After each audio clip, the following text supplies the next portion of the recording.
आपके साथ मैं हूं अनुया यादव। इस वक्त हम फेसबुक पर भी अपने दर्शकों के लिए लाइव है। हम आपको बता दें कि नोट बैन के बाद आम आदमी लाइन में खड़ा है और कुछ लोगों की जेब में करोड़ों रुपए नए नोट आसानी से पहुंच जाते हैं। अब सवाल ये उठता है कि आखिर इस गोलमाल की कमजोर कड़ी कौन है? आखिर बैंकिंग सिस्टम में वो कौन लोग हैं जो डीमोनेटाइजेशन के इस प्लान को पूरी तरह से डीरेल करने में जुटे हैं? आज हम कई खुलासे करेंगे और आपको ये भी बताएंगे कि कैसे बैंकिंग सिस्टम में सेंधमारी कर आम लोगों की परेशानी को जानबूझकर बढ़ाया जा रहा है। इस मुद्दे पर हमारे साथ कुछ खास मेहमान भी होंगे, लेकिन सबसे पहले आप हमारी ये रिपोर्ट देखिए। मेरा तो यही कहना है कि मोदी सरकार जो है देश के लिए बहुत अच्छा अभियान छेड़ा है। देश लाइन में खड़ा है। वो खुद को एक सोल्जर समझ रहा है। उसे मालूम है कि शायद सरकार ने उसके अच्छे भविष्य के लिए नोटबंदी का फैसला लिया है। वो हर दुख झेलने के लिए तैयार है। वो रात रात भर एटीएम की लाइन में खड़ा होने के लिए तैयार है। लेकिन ये क्या हो रहा है? एक तरफ लोग लाइन में हैं, दूसरी तरफ बैंकों पर भी कालाबाजारी और पैसों के लेन देन में हेराफेरी के आरोप लग रहे हैं। एक्सिस बैंक ने अपने 19 कर्मचारियों को गैर कानूनी गतिविधियों में लिप्त होने की वजह से पहले ही निलंबित कर दिया है। मध्य प्रदेश में तो 43 लाख रुपए की करेंसी के साथ एक अभिनेता ही पकड़ा गया। नोटबंदी के बाद 50 बैंकों से अधिक पर ईडी भी छापेमारी कर चुका है। जयपुर में 14 लाख की नई करेंसी पकड़ी गई। अब सवाल ये उठता है कि क्या सरकार की डीमोनेटाइजेशन स्कीम में बैंक अपनी भूमिका सही से नहीं निभा पा रहे हैं? जी बिजनेस आज वो 5 सवाल उठा रहा है जो इस समय देश के लोगों के मन में है। क्या बैंकों में वाकई कैश की किल्लत है? क्या सभी बैंकों के पूरे एटीएम सही से काम कर रहे हैं? क्या लोगों को समय पर पूरे लिमिट में पैसा मिल रहा है? बैंक कर्मचारियों पर लगे आरोपों पर बैंकों का क्या कहना है? क्या हवाला ऑपरेटर्स बैंकिंग सिस्टम का मिसयूज कर रहे हैं? एक तरफ सरकार कह रही है कि बैंक और इनकम टैक्स डिपार्टमेंट काले धन वालों पर कड़ी कार्रवाई करेंगे, लेकिन क्या बैंक और इनकम टैक्स डिपार्टमेंट इसके लिए तैयार हैं? You see, if somebody misconducts himself, he'll be held accountable. After all, there are bank officials who are being held accountable. If more complaints come and more evidence comes, certainly they'll be brought to book. कि कोई भी flow हमारी enforcement agency का उसका फायदा उठा करके कोई इसको डिस्टर्ब नहीं करे, इसलिए टैक्सेशन लॉ में अमेंडमेंट भी किया। और चाहे कितना ही बड़ा आदमी क्यों नहीं हो, जिसने अपनी इनकम जो सोर्स नहीं है, ज्ञात नहीं है, वो अगर जमा भी कराई है ना, तो हम उसका ट्रैक ले रहे हैं। इनकम टैक्स अधिकारी कैमरे के आगे कुछ भी बोलने के लिए तैयार नहीं है, लेकिन उनका कहना है कि उनका काम इतना बढ़ चुका है कि उसे संभालना मुश्किल हो रहा है। अब सवाल यह भी है कि क्या पूरी कहानी में बैंक और बैंक कर्मचारी कमजोर कड़ी साबित हो रहे हैं?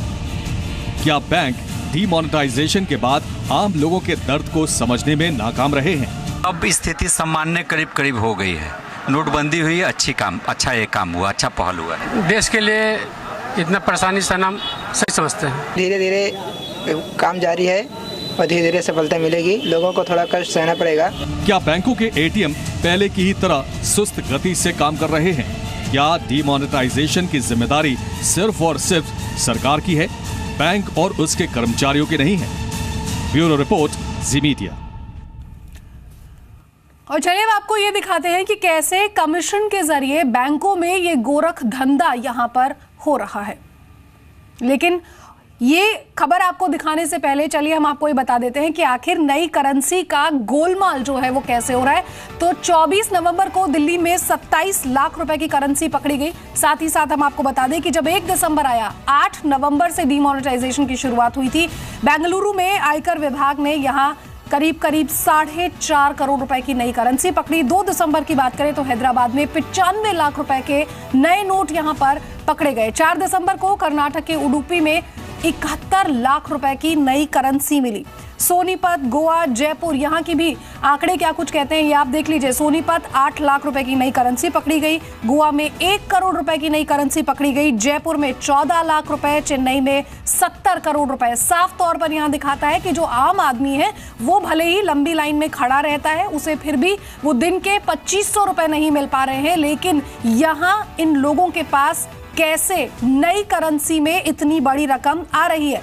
पोरबंदर में 35 लाख की नई करेंसी, मुंबई के माटुंगा की अगर हम बात करें तो 73 लाख रुपए यहां पर पकड़े गए और गुड़गांव में 9 दिसंबर यानी कि आज के दिन 10 लाख रुपए के नोट यहां पर पकड़े गए हैं। तो सवाल यहां पर कई उठते हैं। खास मेहमान हमारे साथ जुड़ेंगे और नई करेंसी का गोलमाल यहां पर कैसे हो रहा है ये हम आपको यहां पर लगातार बता रहे हैं। चलिए,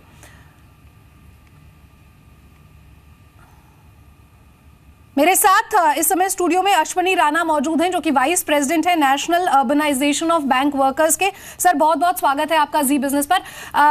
सर, बैंक जो है उनका काम खास तौर पर यहाँ जो कस्टमर्स हैं उनके लिए करना है। बैंकों के बाहर लंबी लंबी कतारें लगी हैं, लेकिन क्या आपको लग रहा है कि बैंक सही में अपना काम सही तरीके से कर रहे हैं? देखिए, बैंक के लोग पहले दिन से, जिस दिन से ये डिमोनेटाइजेशन हुआ है उस दिन से आज तक अपनी पूरी ईमानदारी के साथ 24 घंटे, 18 घंटे, फिर 12 घंटे, अब 10 से 12 घंटे रेगुलर बैंक एम्प्लॉय काम कर रहा है। लेकिन अगर कुछ बैंक कर्मचारी, जैसा कि आप कह रहे हैं, और वो ज़्यादातर जो अभी तक केस आया है वो प्राइवेट बैंक है, तो उसके कारण मुझे लगता है कि पूरी बैंकिंग कम्युनिटी को हम बदनाम मत करें। तो आप प्राइवेट बैंकों को इसका जिम्मेदार मानते हैं? क्योंकि करेंसी के आंकड़े मैंने आपके सामने रख दिए। 24 नवंबर से लेकर 9 दिसंबर तक की अगर मैं बात करूं तो जो सबसे कम रकम पकड़ी गई वो गुड़गांव में आज 10 लाख रुपए की नई करेंसी थी। सर, लोगों को 2,500 रुपए नहीं मिल रहे हैं, लंबी लाइन में खड़े रहते हैं और 24,000 रुपए जो हफ्ते में मिलने चाहिए उसकी भी रकम जो है वो बैंक अपने आप ही कम कर दे रहा है, क्योंकि बैंक का ये कहना है कि हमें यहाँ पर पूरी रकम नहीं मिल पा रही। जी।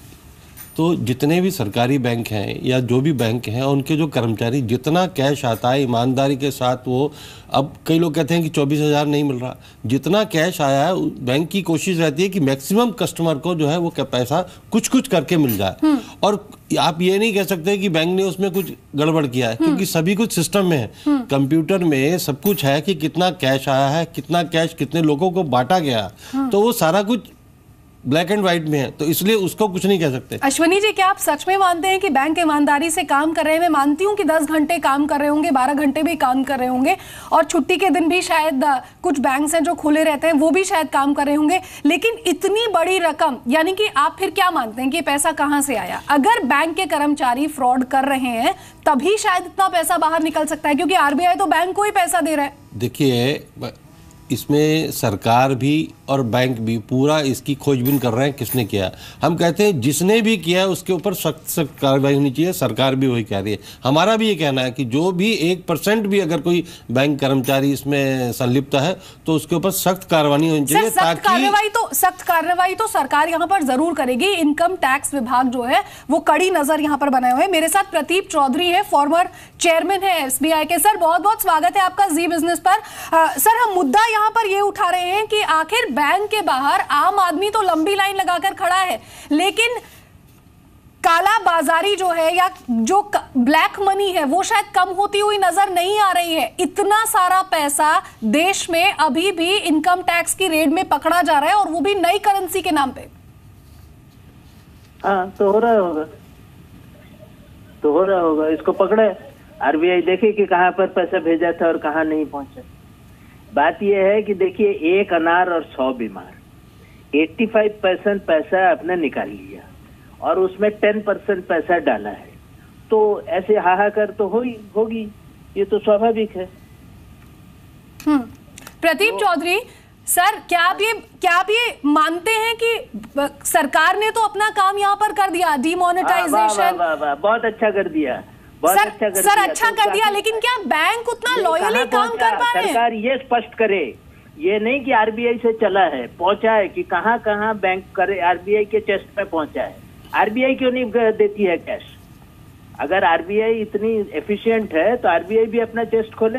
हर आरबीआई ऑफिस में कम से कम 25-26 आरबीआई ऑफिस हैं, वहां से भी साथ में हाथ बटाए। ये नहीं कि बाहर बैठ के सिर्फ ये कहते रहे कि हमने पैसा भेज दिया। अरे पैसा तो भेजा है पर पैसा पहुंचा सर, तो आप साफ तौर पर, प्रदीप सर, क्या आप साफ तौर पर ये कह रहे हैं कि बैंकों की इसमें कोई गलती नहीं है, लेकिन आरबीआई को खुद के जो एक दो आदमियों ने अगर किया है? सर, 1-2 आदमी नहीं है। एक्सिस बैंक के अगर मैं नंबर बताऊं आपको तो 17 कर्मचारी है यहाँ पर। देखिए रेल के एक्सीडेंट होते हैं तो सारी ट्रेनें के एक्सीडेंट में लिप्त हो जाती हैं, तो उसमें आप कहिए कि सारी जगह पे रेल जो है वो ठीक काम नहीं कर रहा है, सप्लाई बहुत कम है। प्रदीप जी, मैं मानती हूँ आपकी बात, आरबीआई लेकिन ये कह रहा है कि सप्लाई हमारी तरफ से कम नहीं है। कह रहा है आरबीआई लोगों को भ्रमित कर रहा है। आरबीआई ये कह रहा है कि ये कैश हमारे प्रिंट से चला है पर कैश पहुंचा नहीं है। प्रेस से चलकर आरबीआई के चेस्ट में आता है, फिर बैंक के चेस्ट में आता है, फिर उसकी सुरक्षा के अंदर उसको ब्रांचों में भेजा जाता है। अच्छा ये बताइए बैंक को ये पैसा तो क्या बैंकों में पैसा नहीं पहुंच रहा है और इसीलिए आम जनता तक नहीं पहुंच रहा है? अगर नहीं पहुंच रहा है सर, तो देश के अलग अलग कोनों से इतनी बड़ी तादाद में रकम कहां से मिल रही है, और वो भी नई करेंसी? तो वो तो एक दो जगह पर हुआ होगा सर, एक दो जगह नहीं है प्रदीप जी, मैं आपको बता दूं, एक दो जगह नहीं है। 24 नवंबर को दिल्ली, बेंगलुरु, कर्नाटक, हैदराबाद, सोनीपत, गोवा। जिन लोगों के यहाँ से मिला है उनसे पूछिए ना कि उन्होंने कहाँ से लिया है, तो खुलासा हो जाएगा। आप मुझसे क्यों पूछ रहे हैं टीवी में? सर मैं आपसे नहीं पूछ रही हूँ, मैं आपसे ये कह रही हूँ कि डीमोनेटाइजेशन का कदम इनकम टैक्स ने इतनी निगरानी रखी है तो इनकम टैक्स उससे पूछे कि आपने फिजिकली कैसे कहाँ से लिया, तो ये पता लग जाता है। प्रदीप जी, हम आपका पॉइंट ऑफ व्यू यहाँ पर समझने की कोशिश कर रहे हैं। पॉइंट ऑफ व्यू आप नहीं समझ रहे हैं सर, आप जो है बेबुनियाद आरोप लगा रहे हैं। सर मैं आरोप नहीं लगा रही हूँ, मैं ये कह रही हूँ कि डीमोनेटाइजेशन का बड़ी मात्रा में मिला तो पूरे बैंक को आप बदनाम कर रहे हैं। सर बैंकिंग को नहीं बदनाम कर रहे हैं, हम ये कह रहे हैं कि आम आदमी है जो लाइन में यहाँ पर लगा हुआ है, बैंक के ऊपर लोगों का क्रोध बढ़ा रहे हैं। सर बैंक के ऊपर क्रोध नहीं बढ़ा रहे हैं प्रदीप जी, बहुत लंबी लाइन है यहाँ पर बैंकों के बाहर, एटीएम्स के बाहर। बैंकों में पर्याप्त पैसा नहीं है, बैंक ये कहती है, आरबीआई ये कहता है कि हम पैसा पहुँचा रहे हैं, हम सिर्फ ये समझने की कोशिश कर रहे हैं कि लूपहोल कहाँ पर है। अरे तो ये बताइए कि दिल्ली में एक भी 500 रुपए का नोट, 500 रुपए की करेंसी नहीं, तो कहाँ गया, उड़ गया? सर मैं सिर्फ ये समझने की कोशिश कर रही हूँ। आप मुझसे नहीं समझ सकते, आरबीआई से पूछिए, जो सप्लाई करने वाले हैं उनसे पूछिए। आपने इस प्रोग्राम में आरबीआई के किसी अधिकारी को रखा है? क्यों नहीं रखा है? रखिए। प्रदीप जी आप मेरे साथ बने रहिए, यहाँ पर मेरे साथ अजय गोयल है फोन लाइन पे, जो इनकम टैक्स के गेजेटेड ऑफिसर्स एसोसिएशन के प्रेसिडेंट हैं। अजय गोयल जी, सबसे पहले तो आप जो प्रदीप जी यहाँ पर कह रहे हैं कि आरबीआई एक तरह से क्लियर करे बैंकों को पैसा पहुंच भी रहा है कि नहीं पहुंच रहा है। बैंकों के बाहर, एटीएम्स के बाहर लंबी लाइन हम देख रहे हैं, चलिए वो तो अब पुरानी बात हो गई, क्योंकि 8 दिसंबर से लाइन जो है ये बढ़ती ही जा रही है। कह रहे हैं कि बैंकों को पैसा पर्याप्त पहुंच रहा है, लेकिन इतनी बड़ी संख्या में देश के हर कोने से जो इनकम टैक्स की रेड के बाद पैसा मिल रहा है, इस पर क्या कुछ कार्रवाई होगी? और क्या सच में आपको लगता है कि आरबीआई यहाँ पर पैसे नहीं पहुंचा पा रही है, उसे लेकर बैंकों को कुछ बोलना चाहिए? All we can say is कि हम लोगों को आरबीआई की वर्किंग के लिए we are not competent to comment on it. The working in the department needs to be improved because the people who are working here, they are already feeling the shortage in manpower. जितना workload हम सब लोगों के पास regular basis पर होता है, उससे ज्यादा अभी असाइनमेंट हैं। बात समझी कि डीमोनेटाइजेशन के रिलेटेड वर्कलोड को हैंडल करने के लिए we will need additional manpower which we are not ready. जो अभी रेगुलर काम हम कर नहीं पा रहे हैं, तो एडिशनल मैनपावर का काम करने के लिए we will need new research. जी, तो आप कह रहे हैं कि मैन पावर क्राइसिस आपके यहाँ पर है। अरुण जेटली जी हो या फिर संतोष गंगवार हो, कह रहे हैं कि इनकम टैक्स का जो डिपार्टमेंट है वो इस पूरे ही मामले में जांच करेगा, आईटी विभाग जो है वो इसकी जांच करेगा, रेड हो रही है जगह जगह पर, तो उसका कामकाज आप पूरा कैसे संभालेंगे फिर? यानी कि मैन पावर बढ़ना चाहिए। बिल्कुल बढ़ना चाहिए। हम लोगों को एग्जिस्टिंग काम करने के लिए डिफिकल्टीज महसूस हो रही है और हम लोग सब ओवरबर्डन है। यहाँ पर स्टाफ शॉर्टेज इतना ज्यादा है कि हम रूटीन का काम नहीं कर पा रहे। Apart from this, if we start handling this demonetisation which we are doing and which we are supposed to do anyway, we are doing it also and we would be more than glad to find out all these things. ये तो government का drive है, we are there to serve the government. इस situation में हम लोग helpless महसूस कर रहे हैं क्योंकि ये लॉन्ग पीरियड तक हम लोग इसको स्ट्रेस को मेंटेन नहीं कर पाएंगे। हम लोग ऑलरेडी ओवरबर्डन। सर जो और देश भर में है, बैंकों के अंदर आजकल car loan, home loan, student loan कुछ नहीं हो पा रहा है। सारे लोग इसी काम में लगे हैं कि वो कैश दीजिए, कैश दीजिए। आप एक किसी ब्रांच पे ऑडिट ट्रेल करिए कि 10 लाख रुपए, अभी मैं मैनेजर्स के वहां से आ रहा हूँ, तो उसको कहा कि 5 लाख रुपया मिलेगा। तो उसने कहा कि अगर मैं 10,000 रुपया भी पर पर्सन दूं तो 50 आदमियों के बाद यहाँ पे मारामारी शुरू हो जाएगी। प्रदीप जी, हम भी यही सवाल यहाँ पर उठा रहे हैं। यही सवाल आरबीआई वालों से पूछिए सर, ये भ्रमित क्यों कर रहे हैं? सर भ्रमित नहीं कर रहे हैं, हम सिर्फ ये कह रहे हैं कि बहुत सारे बैंक्स हैं, उनकी भी जांच के आदेश यहाँ पर दे दिए गए हैं। बिल्कुल दीजिए, किसने रोका है? और जो खबर आ रही है आरबीआई के अंडर है तो आरबीआई पकड़े। प्रदीप जी, मैं यही कह रही हूँ, 40 करोड़ रुपया एक्सिस बैंक के अंदर मिला था कि लोग गड़बड़ कर रहे हैं, आरबीआई ने क्या एक्शन लिया बताइए? इनकम टैक्स विभाग उसकी जांच करेगा। स्पष्ट हो गया है, तो आरबीआई ने क्या एक्शन लिया बताइए? अभी पीछे आया था कि एचएसबीसी बैंक ने कई भारतीय लोगों को बाहर अकाउंट खुलवाने में मदद करी है, तो आरबीआई ने क्या एचएसबीसी का लाइसेंस कैंसिल किया? सर लेकिन क्या बैंक्स को एक्शन नहीं लेना चाहिए? हाँ, तो जहां नजर आएगी जरूर एक्शन लेंगे।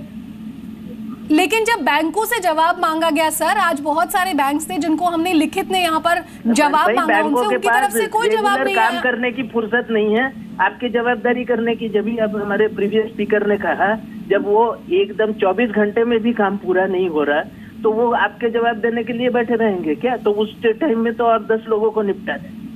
आप बिल्कुल स्पेसिफिक कंप्लेंट करिए, देखिए यहाँ से कैश निकला है यहाँ पर और यहाँ पर क्यों नहीं।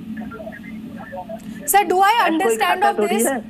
प्रदीप जी, तो मैं इससे ये समझ पा रही हूँ कि आप ये कह रहे हैं कि बैंकों की कोई गलती नहीं है यहाँ पर। बैंक नहीं, मैं हर एक के लिए नहीं कह रहा हूँ, पर बाय एंड लार्ज इस बात को भी समझिए कि बैंक कितने रोष के पात्र हो रहे हैं।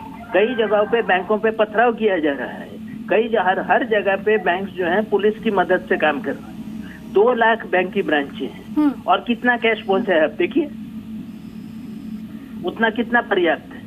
सर लेकिन ऐसे मामले भी सामने आए हैं जहां पर जो उनके हाई एंड कस्टमर्स हैं, करिए ना, इंक्वायरी करके उसको पनिश करिए। उसके कारण आपने सारे उसको बदनाम कर दिया। सर मैं जांच की बात समझ सकती हूँ, यहाँ पर हुआ तो आपने कह दिया कि सारे ट्रेन ड्राइवर जो हैं वो गलत चलाते। जी प्रदीप जी, मेरे साथ अश्विनी राणा भी हैं स्टूडियो में, जो कि वाइस प्रेसिडेंट है national urbanisation of bank workers से। वो कुछ कहना चाहते हैं यहाँ पर। देखिए, मैं प्रतीक जी की बात से बिल्कुल सहमत हूँ कि हम लोग एक पिक्चर बना रहे हैं, एक मैसेज दे रहे हैं कि जो है बैंक गड़बड़ कर रहे हैं। हम एज ए बैंक जनरलाइज ना करें, ना एज ए बैंक एम्प्लॉइज को जनरलाइज करें।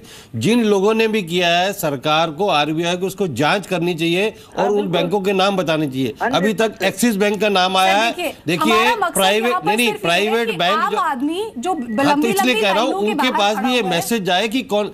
अभी तक आप देखें कि जितनी भी वैन लुटी या जिन वैन में गड़बड़ हुई वो सब प्राइवेट बैंक की थी, क्योंकि वो सब आउटसोर्स हैं, कोई परमानेंट एम्प्लॉय नहीं है। प्राइवेट बैंकों में सभी जो एम्प्लॉय हैं वो कोई परमानेंट नहीं है, तो सब आप टेम्परेरी। बैंक्स को दोषी मान रहे हैं? बिल्कुल, वहां गड़बड़ हो सकती है। सरकारी बैंक का कोई कर्मचारी ये नहीं कहेगा कि मैं गड़बड़ करूं ताकि मेरी बाद में 60 साल के बाद मेरी पेंशन जो है वो रुक जाए या मेरे के ऊपर कुछ। सरकारी बैंक का, लेकिन प्राइवेट बैंक्स तो ये कह रहे हैं सर कि हमें तो पैसा ही नहीं मिल रहा है, इसलिए हम कस्टमर्स को पैसा भी नहीं दे पा रहे। ये तो आरबीआई को करना चाहिए ना। आरबीआई बताया कि किस किस बैंक को कितना दिया और उन बैंक से डिटेल मांगे कि कितना आपने दिया। क्या आपने आरबीआई से मांगे रखी? नहीं, हम क्यों मांग, हमने, तो कौन रखेगा सर? देखिए, हम इसलिए कह रहे हैं, है बैंकिंग एसोसिएशन भी ये बात कहेगी। आपको मीडिया को, आरबीआई को पूछना चाहिए कि आपने किस बैंक को दिया है, वो पब्लिक किया जाए। सर ये तो खुली लूट हो रही है ना, इतनी बड़ी संख्या में 70 करोड़ 76 लाख रुपए। कौन कर रहा है? ये नई करेंसी है, जो लूट कर रहा है उसको पकड़ना चाहिए। उसकी जगह पर हम बैंकर को या बैंक वालों को ये जनरलाइज करें कि ये चोर है। बैंक वाले तो मर रहे हैं, मैं उनके पास छुट्टियां नहीं है, बीमार है, लेकिन उसके बाद भी काम पर नहीं बता रहे हैं। लेकिन उसके बाद एक मैसेज जा रहा है ना, पब्लिक क्या समझती है कि उन्होंने पैसा जो है हमें दिया नहीं। अश्विनी जी, मैं सारा कुछ सिस्टम में है, कितना पैसा आया, कितने कस्टमर को दिया गया। अश्विनी जी, मैं अगर एक बैंक की कस्टमर हूं, मैं बैंक जाती हूं ये सोचकर कि मुझे यहाँ पर कैश की जरूरत है, मुझे मेड को पैसा देना है, ड्राइवर को पैसा देना है, लेकिन जब मैं बैंक पहुंचती हूँ, जो मेरी 24,000 की लिमिट है, उसमें से कुछ पैसा मुझे मिलता है। कुछ बैंक है जो कह रहे हैं कि आप 10,000 रुपए ले लीजिए क्योंकि हमारे पास 5,000 कुछ। चलिए आप भी बहुत ज्यादा है, 5,000 चलिए आप 5,000 कह रहे हैं सर, हम तो यही पूछ रहे हैं, हम यही पूछ रहे हैं कि अगर बैंक 5,000 रुपए भी नहीं दे पा रहे हैं तो क्या इन लोगों के पास जो नई करेंसी है वो आप प्रदीप जी ये कह रहे हैं कि आरबीआई को ही चेक करना चाहिए। नहीं, इनकम टैक्स जिसने पकड़ा है वो एक सवाल और पूछे। सर इनकम टैक्स तो चेक करेगा ही, बजाय इसके कि आप सारे बैंक सिस्टम को और बैंक वर्कर्स को बदनाम कर रहे हैं। प्रदीप जी स्पष्ट सवाल पूछिए। प्रदीप जी हम यहाँ पर किसी को बदनाम नहीं कर रहे हैं, यहाँ पर जो टोन एंड टेनर है वो यही है। 100 करोड़ रुपए तो सर मीडिया में सामने आ रहे हैं, हम जनता की बात कर रहे हैं कि बड़ी संख्या में लोग लाइनों में खड़े रहते हैं, उसके बावजूद पैसा नहीं आ रहा है। आप बिल्कुल नहीं आ रहा क्योंकि भेज नहीं रहा। अच्छा ये बात प्रॉब्लम 8 नवंबर से पहले क्यों नहीं थी? 24,000 जो आपको चाहिए, आप प्रदीप जी बैंक गए हैं और बैंकों ने कहा है कि कैश नहीं है। सुनिए, बैंकों ने कहा तो बैंकों को कोई मजा आता है कस्टमर को वापस करके? बिल्कुल नहीं। अगर हम कस्टमर को वापस कर देंगे बैंक वाले तो आगे बिजनेस कहाँ से होगा? तो 8 नवंबर से पहले क्या ये प्रक्रिया थी? 8 नवंबर से पहले चलिए अजय गोयल भी मेरे साथ है। अजय गोयल जी, आपने प्रदीप जी को सुना, यहाँ पर अश्विनी राणा को सुना, ये साफ तौर पर कह रहे हैं कि हमारी कोई जिम्मेवारी नहीं है, आरबीआई यहाँ पर जो है आरबीआई नहीं पहुंचा रहा है, अपना पल्ला झाड़ रहे हैं एक तरह से। इनकम टैक्स विभाग भी अपना पल्ला झाड़ता है, तो आखिर जिम्मेवारी किसकी है? आखिर में तो आम आदमी पिस रहा है ना, उसे पैसा नहीं मिल रहा है। जिसको कैश सप्लाई करना है उसकी जिम्मेदारी है। To answer this, I would have only two things to explain. As far as departmental officers working is concerned, we are definitely going to verify each and every transaction wherever the government as a policy decides. These have to be looked into. All I'm trying to say is that because the volume of such transactions, such accounts is so high, we definitely need more manpower. Because the existing manpower would be insufficient to handle this kind of load over a longer period. For a shorter period, we can make short gap arrangements. Ajay Goyal जी, आप income tax की तरफ से आप मुझे ये बताइए कि जब इनकम टैक्स इस तरह से रेड मार रहा है तो असली बात तो शायद आपको ही पता होगी कि आखिर गोलमाल हो कहां से रहा है, ये पूरा का पूरा पैसा कहां से निकल के आ रहा है। देखिए, मैं उस चीज के लिए अभी कुछ भी कहने के लिए ऑथराइज सर, लेकिन जनता को कुछ तो ये प्रिलिमिनरी कुछ तो इनपुट देंगे ना आप, कुछ तो everybody's knowledge what I can say is it is the preliminary stage. The department has to identify all the facts before they actually arrive at a conclusion. At this stage, it will be not possible for anybody to come to any conclusion. And definitely, I am not the person to answer this query. जी तो आप RBI के किसी representative को क्यों नहीं रखते हैं इस डिस्कशन? प्रदीप जी, हम भी यही सवाल उठा रहे हैं कि आरबीआई के किसी रिप्रेजेंटेटिव को आना चाहिए। आपने बड़े कन्वीनियंटली उन लोगों को पूछा जिनकी इसमें कोई इंसाइट नहीं है। प्रदीप जी, मेरा बस एक सवाल आपसे ये है कि क्या आपको लगता है कि सरकार ने तो ये कदम उठा लिया है डिमोनेटाइजेशन का, और ये कहीं ना कहीं पर कह रहे हैं कि जो है टेररिज्म को फंडिंग जो होती है उस पर काबू किया जाएगा, ब्लैक मनी को कर्ब किया जाएगा, लेकिन क्या सर नहीं लगता है कि पर्सनल रिस्पॉन्सिबिलिटी भी हर इंडिविजुअल की यहाँ पर होनी चाहिए? क्योंकि बैंक के पास ही आम आदमी जाएगा ना पैसे लेने के लिए, अगर वहां से कोई लूप होल होगा तो परेशानी हम सबको होगी सर। हाँ बिल्कुल, बैंक के पास अगर पैसा नहीं होगा तो वो कोई जादूगर पीसी सरकार को बुला के कैश पैदा करेगा क्या? वो तो तभी देगा ना कैश जब उसके पास होगा। तो 8 नवंबर से पहले क्यों नहीं बैंकों ने कहा कि हमारे पास कैश नहीं है? कभी आपको ऐसा हुआ कि आप बैंक गए और आपको कैश दिए बिना घर भेज दिए? नो, वही सो जी। प्रदीप जी, हमारा सवाल भी यहाँ पर यही है कि आम आदमी यहाँ पर पिस रहा है। गलत लोगों से पूछ रहे हैं सर, आरबीआई जवाब नहीं दे रहा है यहाँ पर। आप वेटरन बैंकर रहे हैं, बैंकर कुछ नहीं, फॉर्मर तो वही देगा ना जो सप्लाई होगी। सर, आप फॉर्मर चेयरमैन रहे हैं एसबीआई के, आपसे मैं इसीलिए पूछ रही हूँ कि आपका पॉइंट ऑफ व्यू, ताकि इसीलिए बता रहा हूँ जी कि आरबीआई से पूछिए कि आपने जैसे चेन्नई में बता रहे हैं 40 करोड़ मिला है, तो आप आरबीआई से पूछिए कि भाई चेन्नई में कितना भेजा था, किसको भेजा था, और ये दोनों को रिलेट करिए। आप बजाय इसको करने की आप कारपेट बम्बिंग कर रहे हैं कि हर एक को दोषी बना दिया, हर आदमी चोर है, हर बैंक का आदमी जेब में पैसे लेकर बाहर भाग।